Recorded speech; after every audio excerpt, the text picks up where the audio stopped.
2 of our story as a family. And then we're going to transition today into Hannah's testimony. Um, so we're just going to jump right into it. And I'll kind of start us off and then kind of let Hannah go from there. Life had been pretty good. It was Hannah's senior year. That summer, the end of her junior year, Erin took a new job in Virginia. Me and the girls were still in Kentucky. Matea at this point had moved out and was in college. Was she in college at the time? She was out of the house. She was somewhere. she was either in Paducah or Berea, Kentucky. It was one of the two. And in that time frame, and I want you to be raw and honest in how you felt in that, with Erin leaving and how our lives had changed. Because I don't want to say perfect, but we had a pretty good life up until all the changes. Not that it hasn't been good, but and that we're not getting back to kind of that momentum that we were in that moment. So Erin left in April. I was traveling a lot to Virginia. He would come home once a month, and it was like he was here for 5 days, but 2 of those days was traveling. Mm-hmm. And then he'd get home and he'd sleep. And so really I had 2 days with him, which really probably affected her more than any of the other kids because they did do so much together. And we went from him being at every game, every event, to it's her senior year, and we're having to pick and choose what games he comes home for, what were the most important games, and all of the things. So I'll kind of let you go from there. Like, what was it like for you when he first started coming up here? Hated it. Because, like, I don't know if I can do this. It's all right. Here.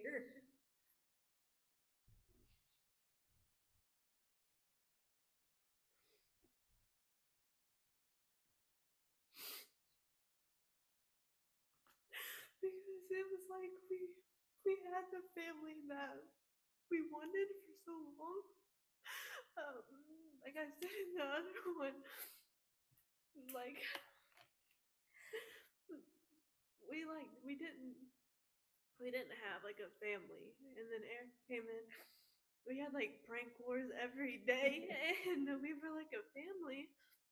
And then it was like he was gone, so it was like that family was gone, and he was always up here. And then when he was home, he was sleeping, and then he was tired, and then he had to pack, and he had to leave again. And so it was like everything that God had given us, he had just taken away because he needed to come up here to do something for God. And it was just really hard to understand why. It almost, and I'm not speaking for her, but I feel like I can. It felt like God gave us the family that all of us had always wanted, and then he ripped part of it away.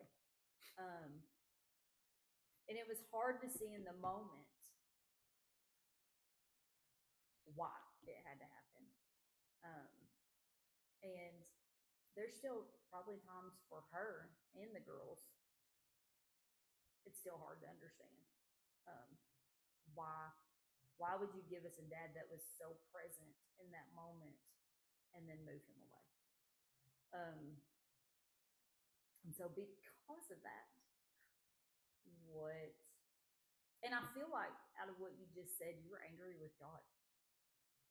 And do you think that that's what led into these next parts of your story? Yeah, because we all still, even though like COVID was going on, and then COVID happened, so we were in the house with each other like almost right 8 months straight, together, like constantly, because somebody kept testing positive. So that we were, me. Yeah. So we were stuck in the house for like literally 8 months, I think. Like with each other constantly. Yes.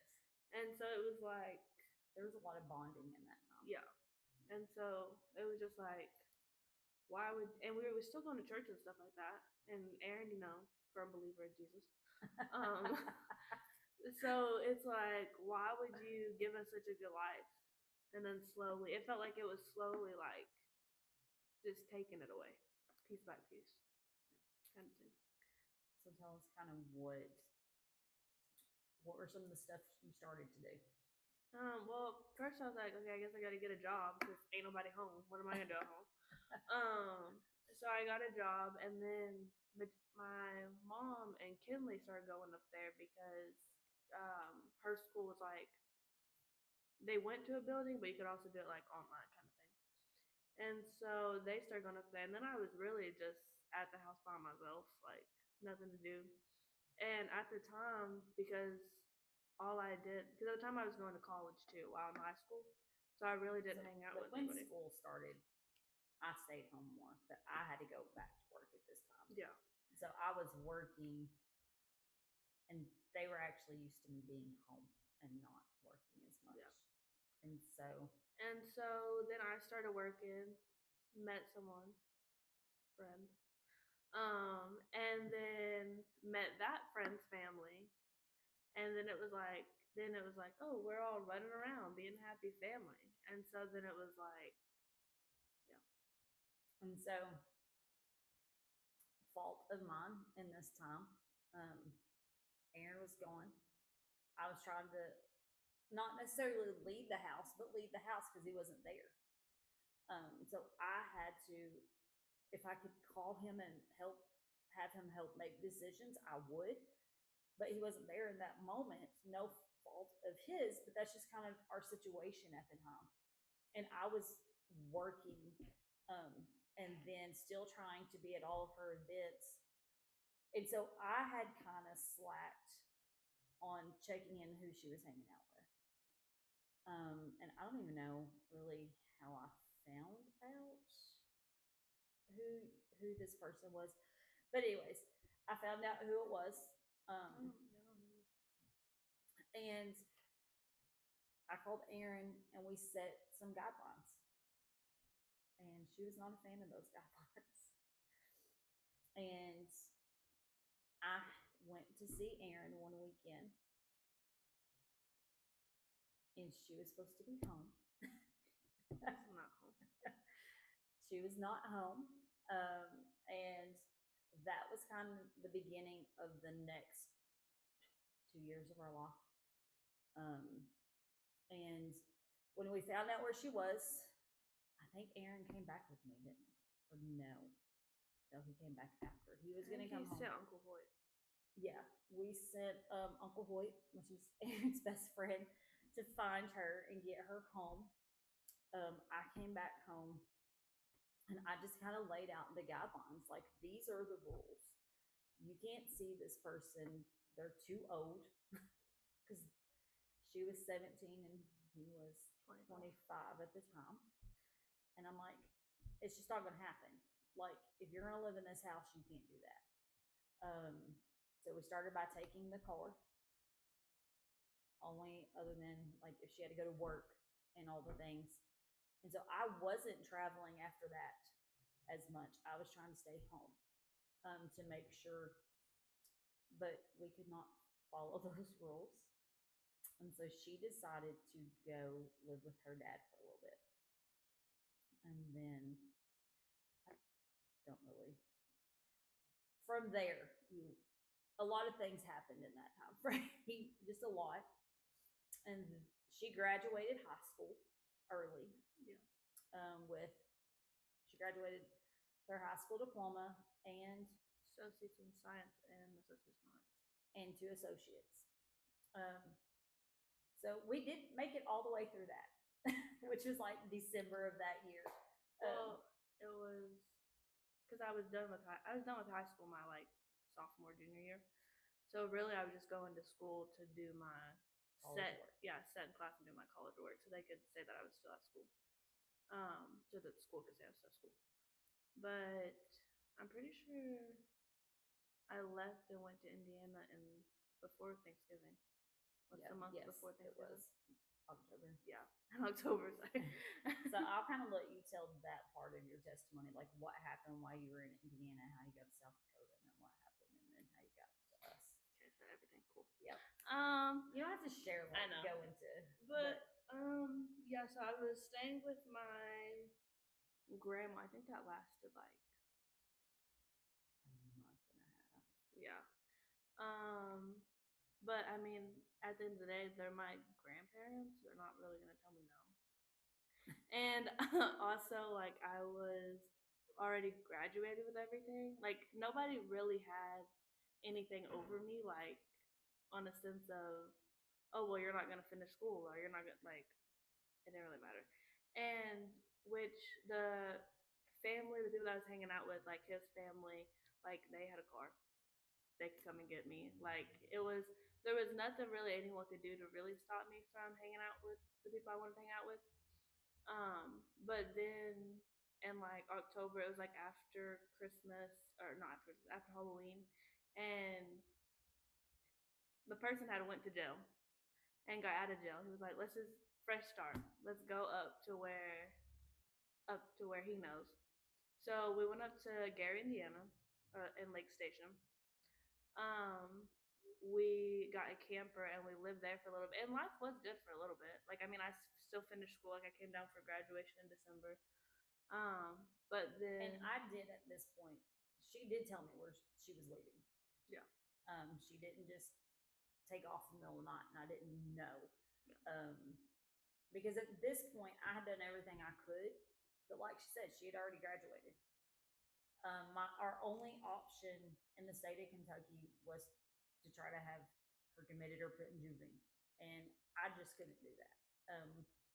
There's a lot of things going on in that moment, and in that moment, thankfully, we had amazing pastors.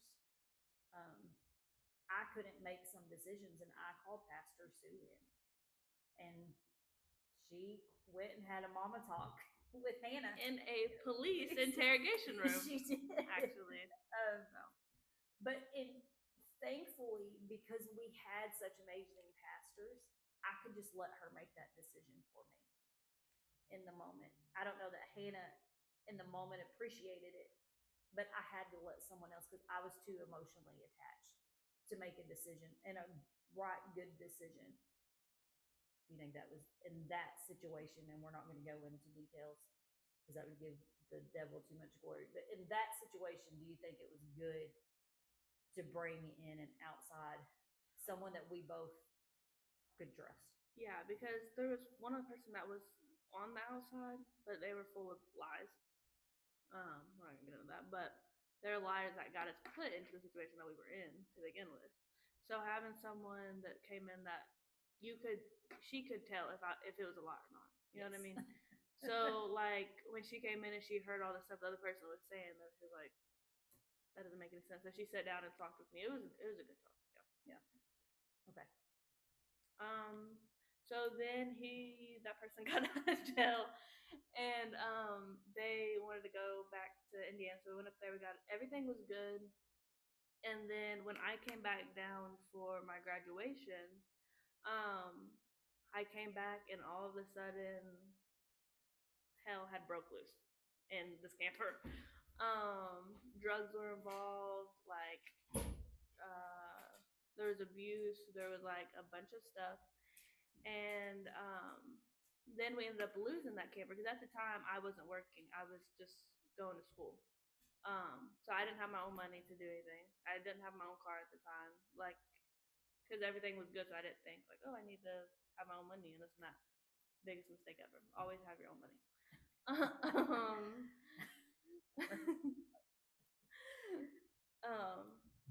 But yeah, so then like a bunch of stuff went on. We ended up moving in with some of his family. They were just as bad, like. So there was a lot of drugs going on. Yeah.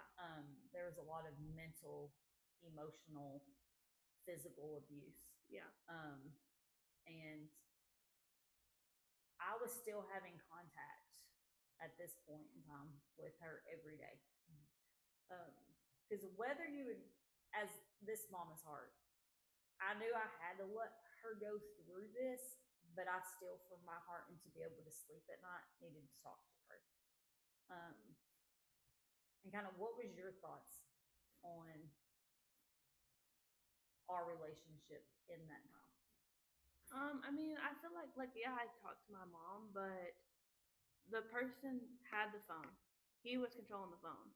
So it was like, yeah, I talked to my mom, but it was more like she was getting told all these things that were like crazy. That was towards the end, but Yeah. Well, I mean, Well, even the first time, like, would talk to my mom and be like, "Oh, I want her out of this house. I want her out of this house," and then like we would plan for me to leave, and then they wouldn't take me to leave. So it was just like constant, just craziness. Like I was getting told one thing, she was getting told another. So when we talked, I'm like, "What are you talking about? It's not what they said." And she's like, "Yeah, that's what they said." I said, "No, they didn't." So it was just a bunch of chaos. What were you feeling um, like about your identity in that time? I was like completely checked out because there was times where I would be like in a bedroom for 3 days with like didn't eat anything, didn't drink anything. So like my mental was so far gone. Like I just wasn't even there. Like I don't even know.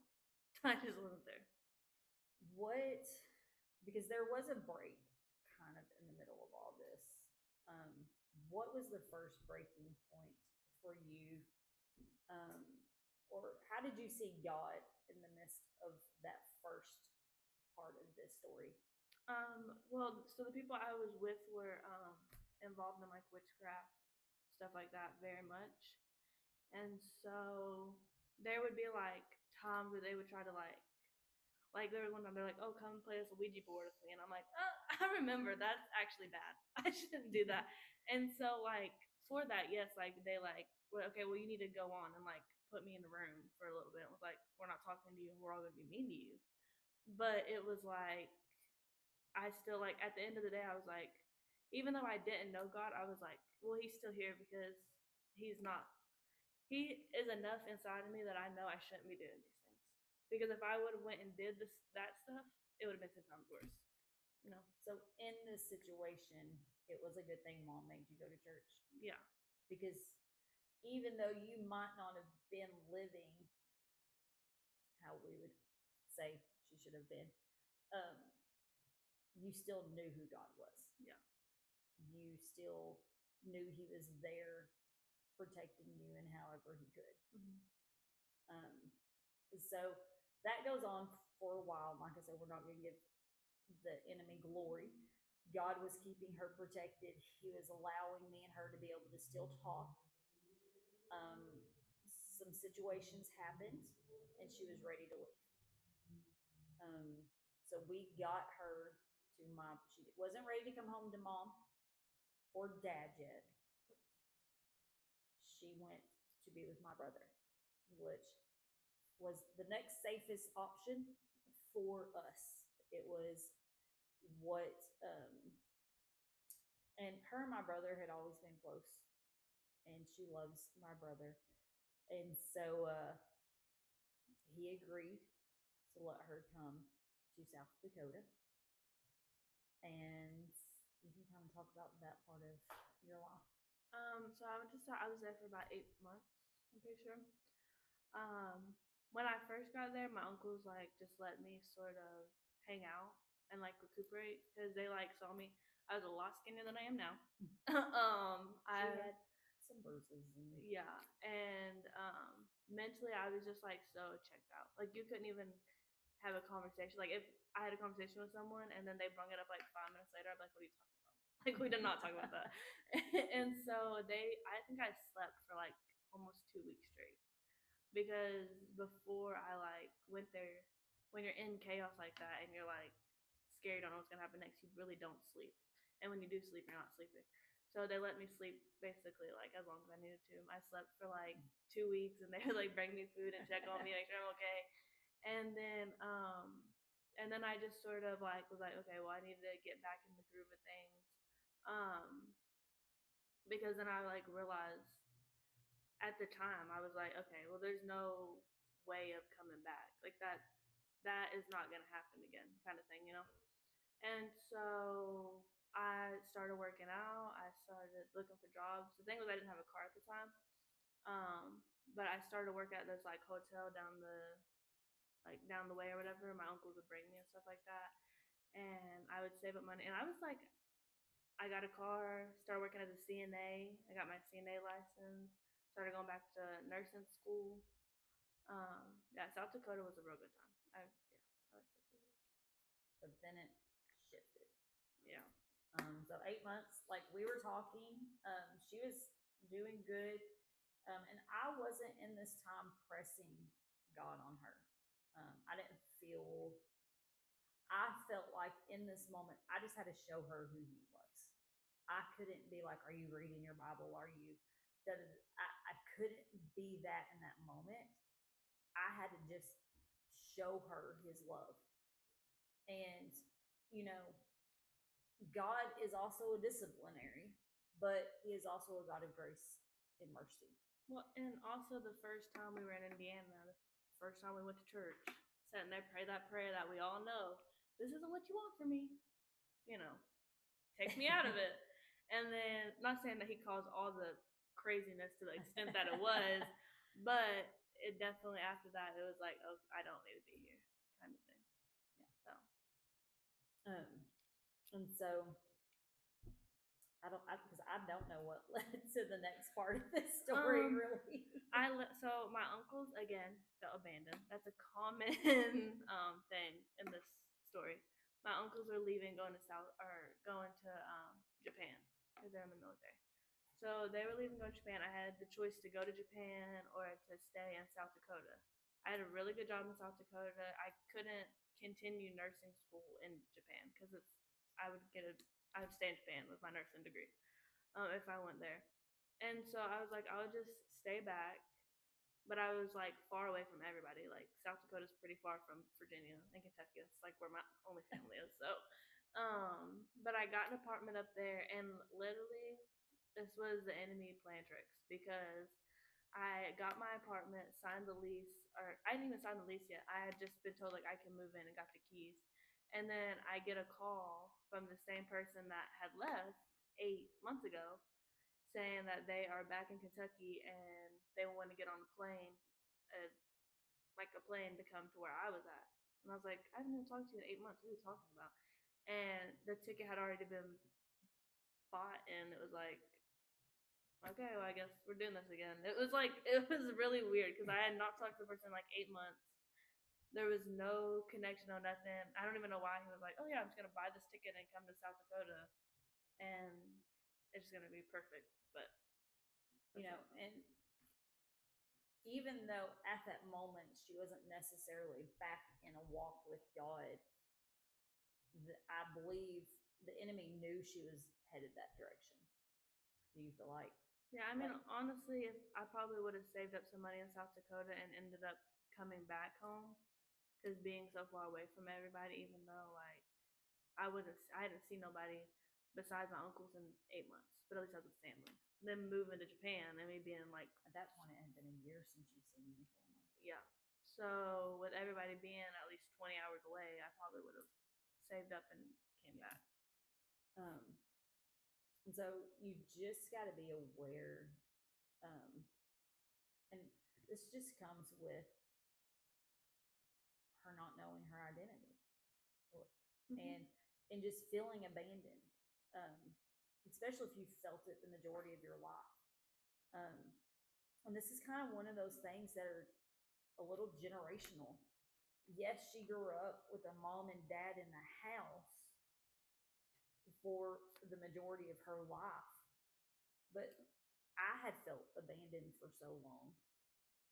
And even though we were in the same house, it was pure chaos. And she had lived in that.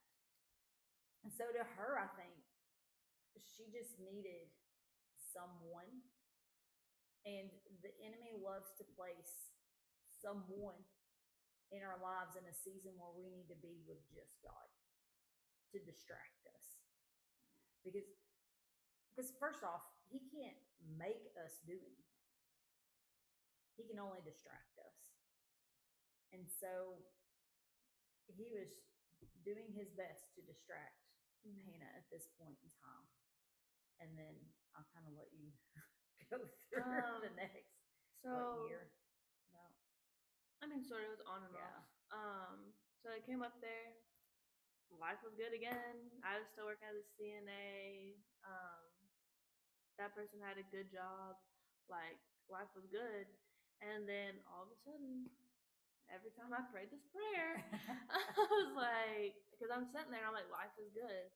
And even though, like, I'd never had, like, yeah, I went to church and stuff like that with my mom, but I never had, like, a real relationship with God. I always felt like, okay, I need God's approval kind of thing. Because it was like, he approved my mom and Aaron being together. So that's important kind of thing. And so I said the prayer. And then all of a sudden, he lost his job. I lost my job for like a crazy reason. Like, I had been scheduled to work overtime. I worked my overtime, and they let me off because I had worked like 4 16-hour shifts. So they told me not to come in on the scheduled day. Then they fired me for not showing up. It was my first day ever not showing up in the 8 months I'd worked there. So they fired me. I was like, oh, okay. And then, so the apartment that I lived in, because South Dakota is expensive, was like $1,100 a month for like a studio. So we ain't paying that. Neither one of us got jobs. I have a car at the time that got paid off before then because hail damage, it got totaled out. And so we decided, well, let's just go on a road trip somewhere. And we drove from South Dakota to Florida overnight, just for the heck of it. Not only to Florida, like you went like, or was this another? This is the first time. We went down to Florida. We lived in Florida. Florida was good. The first time, did you guys have an apartment in Florida? Mhm. Okay. Went down there. Life was good. And then when you date someone that does drugs, they're always, not always, but if they haven't done the right work to get clean, they're always going to find a way, no matter where they're at. If they're where they're from, if there's somewhere they've never been before, they will find it. Yes. And I just kind of want to tag onto that. Just when someone's getting clean, changing locations might seem like the right thing to do, but they're still going with themselves. Yeah.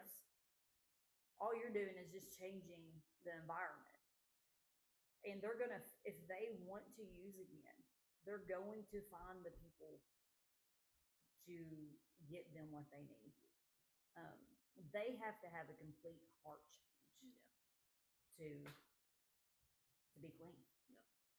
And so Florida was honestly probably the most dangerous we had been.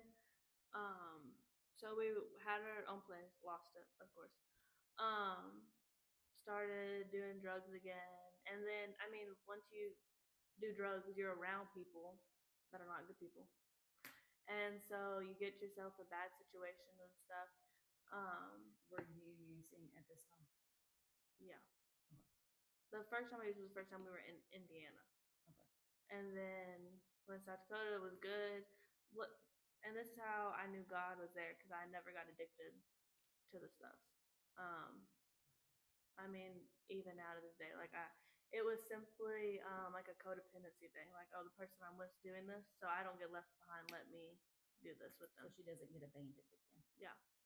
And so, yeah, we started doing it. We got around a bunch of people. The first time in Florida wasn't like too bad, and then I don't even remember how that time ended. I think. Oh yeah, he thought there was an arrest warrant out for him. For what? I don't know. We've been in a hotel for like a couple days. I have no idea. And so he packed up the car and took off to back to Indiana. And then we lived in Indiana for a little bit. And then sadly, I mean, I still pray for all these people. His family got him addicted. So when he goes around his family, they're gonna feed him the drugs, kind of thing. So we got up to Indiana. They're feeding him even more drugs. He's like out of it. Like you can't make any sense with him. You tell him the sky's blue, he would be like, no, it's purple, kind of thing. So like eventually, it just got to the point. Um, we got into an argument because he wanted to go live on a train. And so his solution was to leave me at a gas station and walk away and wander off and never come back.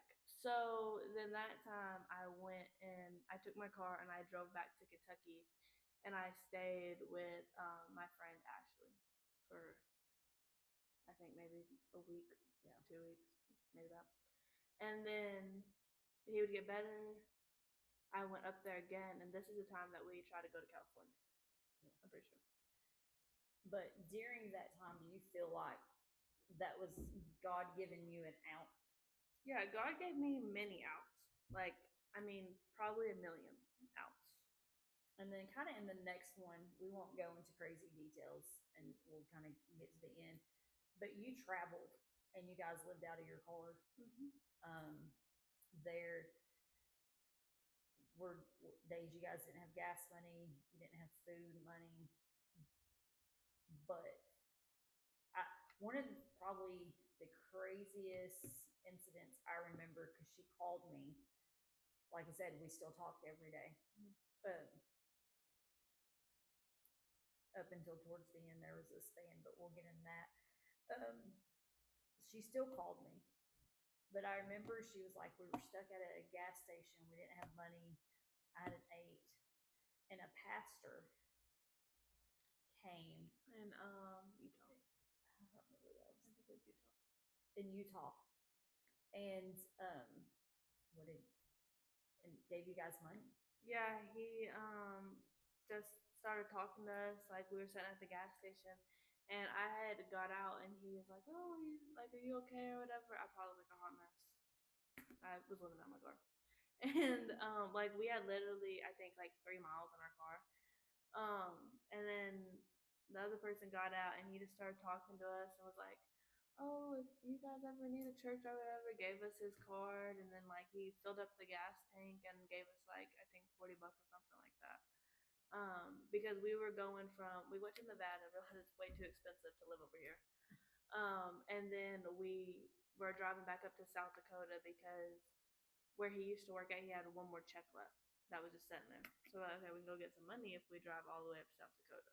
And then we got stuck halfway through with no money. So that goes on for some time. They end up back in Florida. And that was just a real crazy deal in itself. But there was a time frame in this where I didn't hear from her. And there was a lot going on in that. And during all of this, I was still at home praying. I was still at home making sure I reached out to her, answering phone calls. And our home was struggling with it. I had people outside the situation that didn't know everything telling me not to answer her phone calls, to she's got to hit rock bottom. And and there are some situations that maybe God tells you that, but in this situation, by this point in my walk, I knew the Holy Spirit's voice, and I knew what he was telling me to do. And he was telling me, you still got to get up and war for her. And I believe, now, I honestly believe the Holy Spirit was like, quit answering her phone calls and don't talk to her. It would have been hard, but I would have done it. But I also, like I said earlier, God is a God of grace and mercy. He knew that my mama heart needed to hear her voice. He knew that even if it was chaos and I knew she was hurting, and I knew if we FaceTime and I could see a bruise that she thought maybe she had hid, that was going to hurt, but it would hurt worse for me not to hear her voice and know that she's okay. And so God really gave me that grace in that time. And I had to lean on him every day. I got up extra early so I could pray just for her for a block of time. Like, and that's what I did. I went to war for her in that time. I still had my other prayers, but I set a block of time that was only for her. And I battled for her.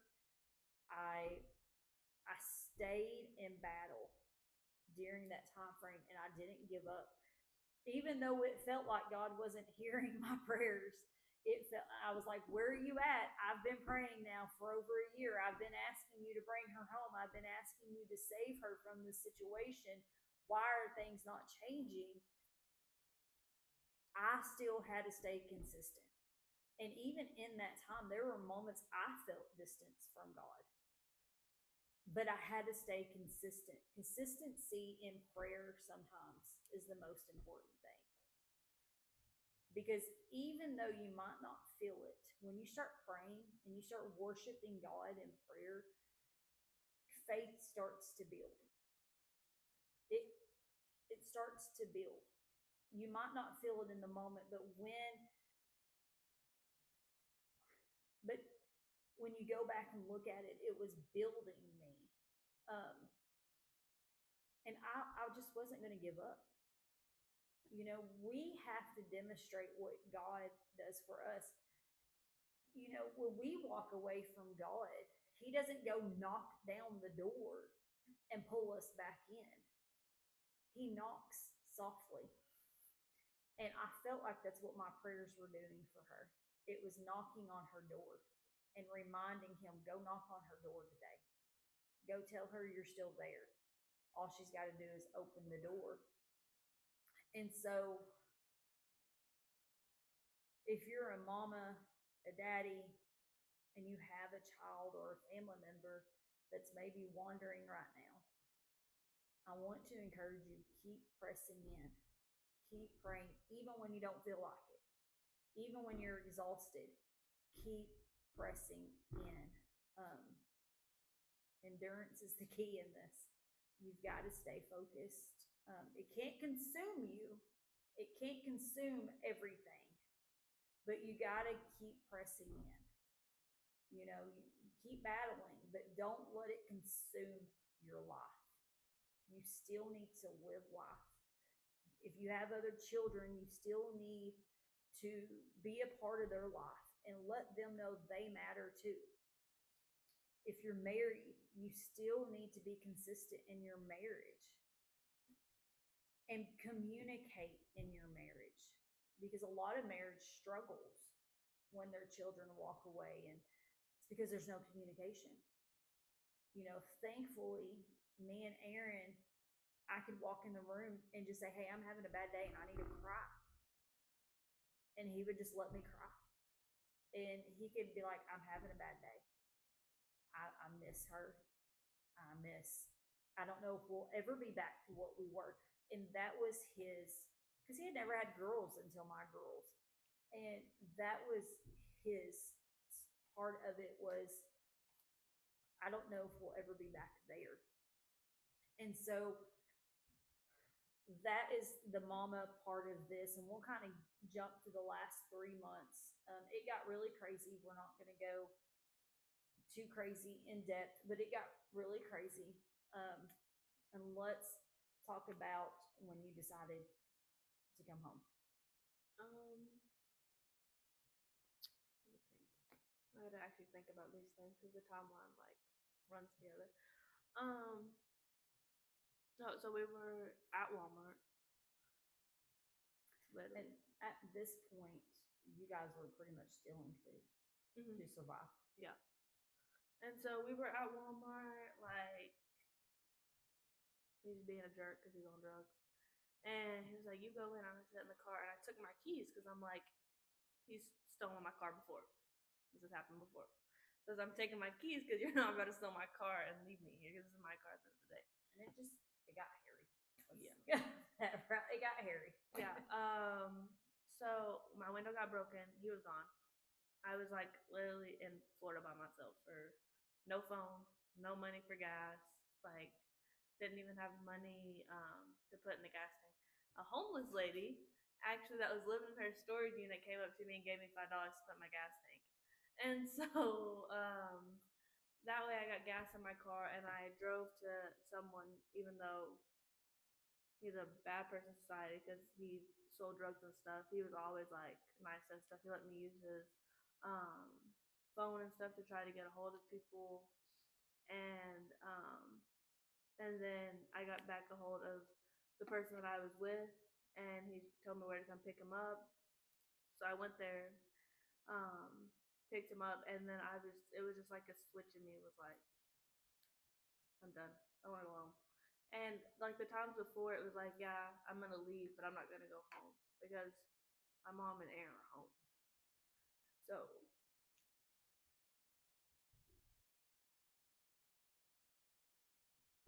I was just over it, and I wanted to come home to my family. So I literally just sat in the car and I said, "Take me home. I don't want to be here." And I had like never actually, I was never the one that was like, "I'm done. I'm leaving," kind of thing. It was always like he would get too far out there and like just disappear. And I was like, "No, take me home. Like I really want to go home." And so she called and she said, "Hey, I'm ready to come home." And I told Aaron, and we were actually coming to Kentucky that weekend, several of us. And Aaron, you know, in this situation, Aaron. Different now. That was the time. And then I took off again because I was staying at meetings at it from home. That was everything. And they were there too? No. Oh, yeah. Okay. Just kidding. This happened multiple times, so sorry. And so Aaron was like, you know, we got to make sure. He said, when it comes to addiction and these type of things, he always had, well, she made the final decision anyways, but this was definitely only his decision. And he said, we all want her home, but we still have the kid at home because we still had Kinley at home. And he said, and I can't have her to come home and let this affect you and her in this way. So we all met in Kentucky. And we went to Dairy Queen and sat down and had a talk and Aaron decided, okay, I think this could be it. I'm willing to give this a try and let her come home. So she stayed a few more days with her dad and her grandparents because she hadn't seen them either in a long time.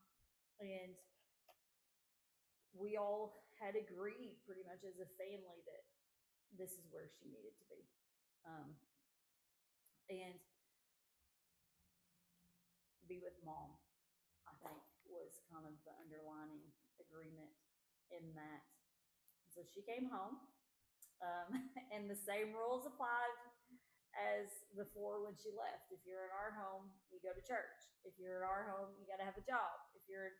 And I don't know that she necessarily was excited about all of that. I mean, I didn't care about the getting the job part. That didn't bother me. But the coming to church. And that was in the moment of starting this church. That was in the moment of starting Freedom Fire Church. And I was like, great, you're home. You can help with media. Like, you've done media. You can help with media. Full circle if you watch part one. It is a full circle. And so I'll kind of let you talk about, like, what was it like? Because it was a hard transition, her coming home, because things had changed. Yeah. Even, like, when Aaron was in the picture, like, we played sports. Our youngest sister really does not play sports. It's really weird. She does not play sports, and it was, like, my mom and Aaron were sitting on the couch watching their show, and Kinley was, like, in the floor doing something. I'm like, why aren't we talking? Why are we, like, being quiet or whatever? Because, like, before Aaron left, like, we were constantly doing stuff, talking, like, all this other stuff. So at first it was weird. It was like, y'all are completely different people. But then I got a job actually, and I was working from like I would leave the house at 5 a.m. and come back at like 6 p.m. Yeah. And so I would only see them at like dinner time, sort of. But So what was your so how is this like starting the church and your walk with God, and where does he have you now? Like you feel like you've learned your identity. yeah, probably a little too much. Um, but yeah, so they started their church, which is like my parents have to be involved. I'm here.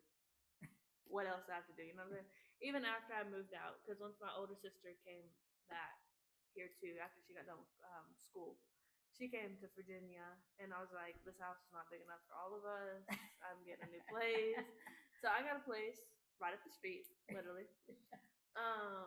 And so even then, I could have stayed home and not went to church, but I got to went to church. And I mean, at first it was like, is my dad preaching? Like, it's whatever. It's my dad. I'm not like. At first, I'm just like, okay, this is another Aaron talking for you. Like I've already heard this a million times. And so like at first, like I was back there doing media because it was like get me distracted or whatever. And I think like because y'all started in April, we went down to North Georgia for your birthday. Um, July. We went to Georgia. Yeah, but in like July or something, I was like, okay, let me go buy a Bible for some reason. Went there. This thing right here was $70. Crazy. But I spent my $70 on it. And Best investment ever. yeah, and so then I like sort of started reading it, and then yeah, well, because that like when you first like look at it's a lot. It is a lot. And as someone with dyslexia, I very don't like reading, and so like I opened it and I'm like, oh my god, all these words, like what am I gonna do? And so I went down to Kentucky to see my family, like the beginning of July after I bought this, and it sat in my backpack the whole trip. And then came back and I was like, one of our friends was like, you want to do a Bible study? And I was like, yeah, sure. So we started a Bible study, and I was like, oh wait, this stuff's like actually useful. Like you can apply it to your life, and it works. This is crazy. And so then like I'm setting, because I still go for dinner. It's cheaper. So my mom cooks really good dinner, so I go over there and eat it. And so I would just like I was sitting on the couch one day, like going through Facebook, and I saw the North Georgia revival, and I was like, oh, I want to go to that. And then my mom's like, actually, I want to go there for my birthday because she always steals my ideas.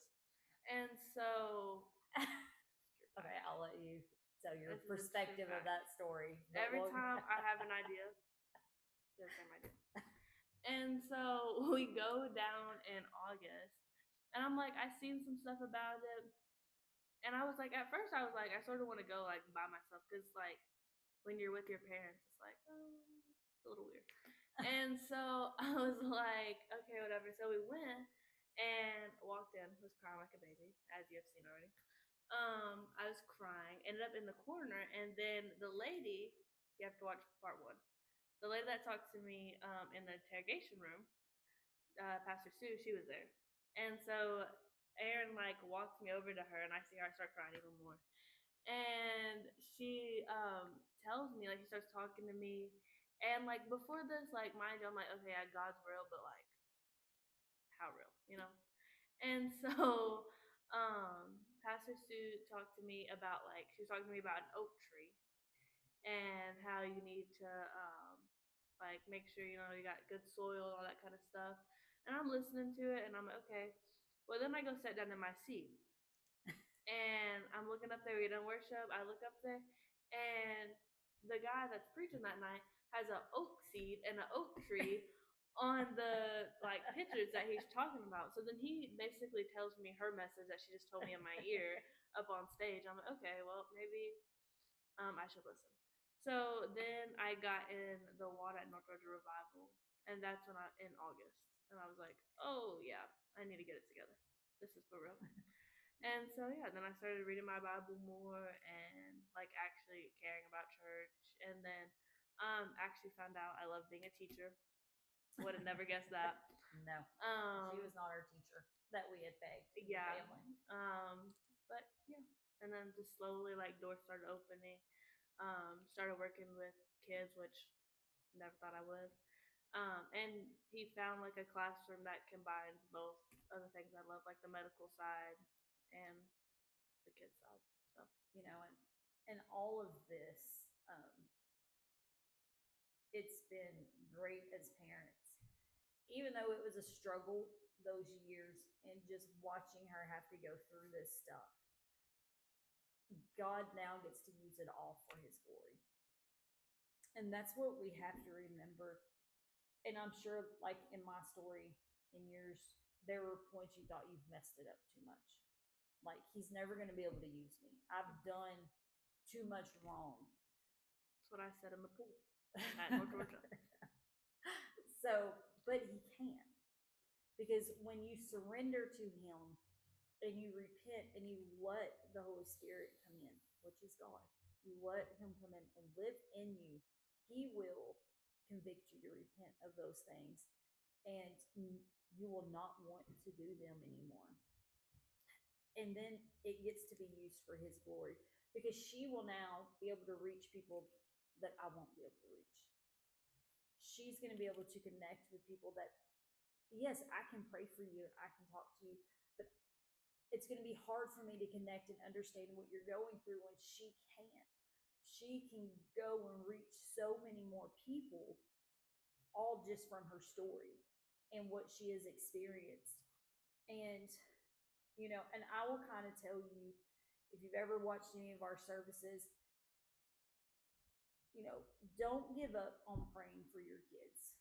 Um, Towards the end, in January, she came home towards the end of March. In January, we went to a women's conference. Karen Wheaton was there, and she gave this amazing word. And I got a book, and I went home and read it. And there was something she did for her prodigal, and it was she went and screamed at the door every day. And God's like, that's what you need to go do. You need to go yell for Hannah to come home every day. And I'm like, we live in town. Like, she lives out in the middle of nowhere. Like, that's a little bit different situation. Like, she can go out in the woods and scream. I live in town. And he said, do you want her to come home? And I said, yes. He said, then I need you to do this. You've got to go out on your front porch and scream, Hannah, come home. And sometimes God's going to ask you to do some things that seem a little like you're not going to understand why you're doing them. But if you know it's God, obey. He wasn't asking me to do anything crazy, to go out and commit a sin. Obviously, if that is what you're hearing, don't do it. But if it lines up with the word, and it's not, you're not going to be committing a sin, do it. I did it. I went out for 3 months and screamed, Hannah, come home. Every morning, multiple times.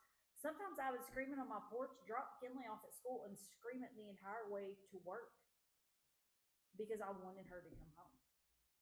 And in that obedience, and part of my prayer at that time was, God, I need you to give her an I am moment. She might not realize it in the moment that it's an I am moment with you, but I need you to give her that I am moment where you sit down in front of her and I want her home. And I believe that that's what happened, but I had to also be obedient in this. I'm not saying she couldn't have came home if I didn't do that, but maybe it would have took another year. So part of it is us as parents still being obedient. Even if we're not seeing the fruit of it in the moment, still be obedient to what He's asking you to do to get your children home. And because I was obedient, because she was obedient, even when she didn't realize she was being obedient to Him, we are now where we are now. You know, she is highly involved in all of our outreach. When we have kids here, she's highly involved She's highly involved in one of the young ladies' lives here at the church. If you've ever watched us online, you see her. She's the most amazing praise and worship dancer. Her name's Lena, and we Lena all love Lena. But I also believe Lena has played a big part in Hannah's life just in the last few months of showing Hannah who Hannah is, letting her understand her identity some more. But we would have never got there if both of us wasn't obedient, not at this rate. Um, and we're going to kind of end there. I think she's probably cried enough, and I know we went through a lot today, but I felt it was important that you hear, because I don't know where you're at in your wandering child. It may just be a child that's just wandering and maybe is questioning who God is at this moment. It may be a child that is using at this moment. It may be a child that's living on the streets at this moment. But hear me. Keep praying. Keep pressing into God. He's hearing you. He wants to answer your prayers. But it also relies on them. You know, we're praying. The other person still has a decision to make in all of this. We just keep pressing forward. We just keep pressing that God softens their heart, that God shows them who He really is. And so I want to encourage you today to keep pressing in, whatever it is. If you know someone who has a child that is a wanderer right now, I encourage you to send this podcast out. This was probably a little bit more of a serious podcast for us, but hear me. Keep pressing into God, and I just want to pray before we go. Father, we thank you. We thank you for being such a good daddy, Father, and I pray that whoever needs to hear this hears this. That if there's parents or even children with parents that have stepped away, Father, that this comforts them, that this starts helping them see that you are listening to them. You do hear them, and you do want to help them. So, Father, I pray right now that everyone who's listening would bless them. And I pray that this video gives them peace. In Jesus' mighty name, amen. We'll see you guys next week. Have a great day.